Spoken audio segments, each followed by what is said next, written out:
भाला कितना दूर जाएगा ये इस बात पे डिपेंड करता है कि इसी कारण जब हम भाला फेंकते हैं, भाला इतना बड़ा होता है कि उसको 45 पे फेंकने के लिए गटैया टूट जाएगा। अब आपके हाथ में सबसे बड़ा चीज है अब ध्यान से समझो, u square sine 2 theta upon G, यानी कोई चीज कितना दूर जाएगा ये आप उसके दिए गए प्रारंभिक वेग पर डिपेंड करेगा।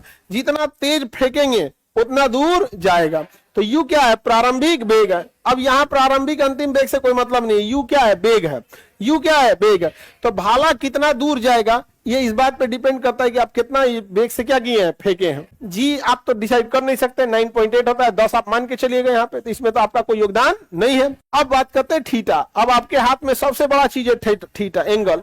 किस एंगल पे फेंकेंगे? किस एंगल पर फेंकेंगे? समझ में गया? जैसे मान के चलिए हम 100 की स्पीड में फेंके तो हमारे लिए u का मान कितना हो गया? 100। क्या हो गया? 100। और g का मान कितना हो गया? 10। इसके बावजूद रेंज में क्या अंतर आएगा? 100 के ही स्पीड से फेंकेंगे, एंगल बदलेंगे ना तो दूरी बदल जाएगा, एंगल बदलेंगे तो दूरी बदल जाएगा।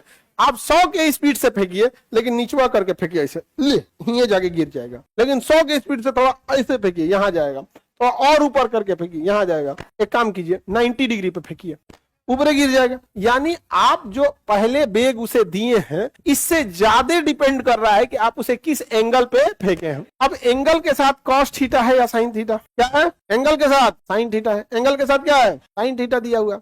अब आप बताइए, साइन थीटा का और कॉस थीटा दोनों में एक चीज है कि दोनों का मैक्सिमम वैल्यू 1 होता है। Maximum value 1। साइन थीटा का मैक्सिमम वैल्यू 1 होगा कितने डिग्री एंगल पे?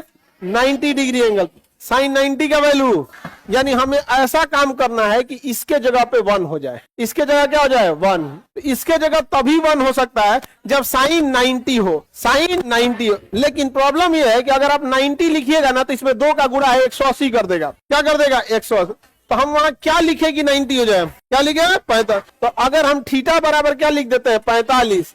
थीटा बराबर 45, तो 45 दूनी अब हो गया 90, 45 दूनी 90।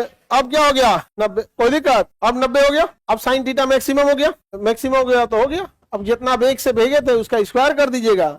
अब फिर नीचे क्या करना है? भाग दे देना है, जी के मान से भाग देना। इसी कारण जब हम भाला फेंकते हैं या किसी चीज को मैक्सिमम दूरी तक भेजना है, रेंज को अगर क्या करना है? मैक्सिमम करना है, रेंज को मैक्सिमम करना। ऐसे फेंकने के लिए आप कितना दूर भी फेंक सकते हैं, लेकिन मैक्सिमम रेंज के लिए थीटा कितना डिग्री होना चाहिए? मैक्सिमम रेंज के लिए थीटा, मैक्सिमम रेंज के लिए थीटा 45 डिग्री पे। भाला वाला कभी 45 पे नहीं फेंकता है। समझ में आ गया कि नहीं आ गया? रीजन समझना, 45 डिग्री आइडियल होता है फेंकने के लिए, अच्छा माना जाता है। अगर आप कोई छोटा चीज फेंकना चाहते हैं जिसे आप इजीली पकड़ सकते हैं तब आप उसे 45 पे फेंकिए। भाला इतना बड़ा होता है कि उसको 45 पे फेंकने के लिए गटैया टूट जाएगा। समझ में गया? एंगल भी तो संभालना है। तो भाला बड़ा होने के कारण वो 45 पर फेंक ही नहीं पाते हैं, वो 42-43 जाते जाते क्या हो जाते हैं? खत्म हो जाते हैं। भाला वाला कोशिश कितना पे करता है? 45, लेकिन फेंक पाता है? उसके 2 रीजन। अगर 45 करिएगा तो एंगल उठाना पड़ेगा, ज्यादा उठाएगा तो पिछवा से लड़ जाएगा। भाला बड़ा होता है ना,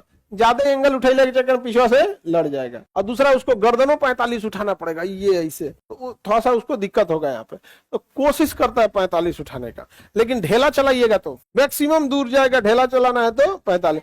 बचपन में आप लोग ईंटा फेंके होंगे कि देखते हैं किसका कितना दूर जाता है। कितने डिग्री पे? 45। ये तुम लोग ढेला फेंकेगी लगे यहाँ पे, ढेला फेंकेगी सही से, और यही ना ढेला फेंकेगी, फेंका जाएगी अपने ढेला फेंकेंगे आप।